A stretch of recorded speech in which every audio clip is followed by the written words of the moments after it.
ఇంకా ఏడవ రాశి అయినటువంటి తులారాశి. చిత్త 3, 4 పాదములు, స్వాతి 1, 2, 3, 4 పాదములు, విశాఖ 1, 2, 3 పాదములు మనకి తులారాశిలోకి వస్తాయి.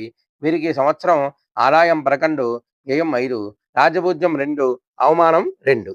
అలాగే ఈ సంవత్సరం గురుడు ఈ సంవత్సరం వీరికి మే 15 నుండి కూడా భాగ్యస్థానంలో మిథున రాశిలో రజితమూర్తిగా ఉన్నాడు. అలాగే శని సంవత్సరం అంతా కూడా షష్ఠ స్థానమందు సువర్ణమూర్తిగాను, అలాగే రాహుకేతువులు వరుసగా మే 18 నుండి కూడా పంచమ ఏకాదశ స్థానంలో సంవత్సరం అంతా లోహమూర్తులుగా సామాన్య ఫలితాలు ఇస్తారు.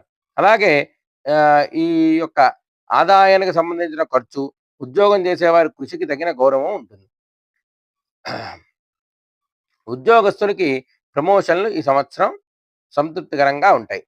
అలాగే వీరు ఆరోగ్యాన్ని పుష్కలమైనటువంటి ఆరోగ్యాన్ని కలిగి ఆశావహంగా ఉంటారు.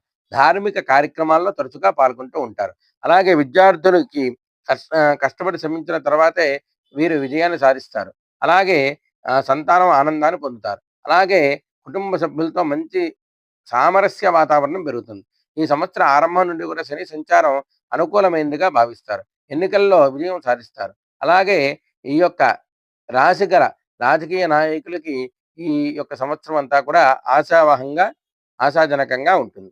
అలాగే ఈ వీరు ఏ విద్యలో అయినా సరే బాగా రాణిస్తారు. జీవన సాఫల్యాన్ని పొందుతారు. డబ్బు సంపాదించడానికి కొత్త మార్గాల్ని అన్వేషిస్తూ ఉంటారు.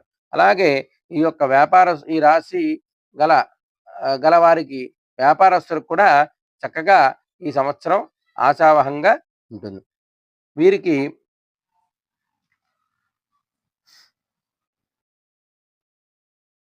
తులారాశి వారికి ఈ సంవత్సరం ఈ శ్రీ విష్ణు సహస్రనామ పారాయణ, అలాగే గణపతి ఆరాధన చేయడం ద్వారా సమస్యలన్నీ కూడా అధిగమిస్తారు. ఈ రాశి వారికి అదృష్ట సంఖ్య 6 అండి.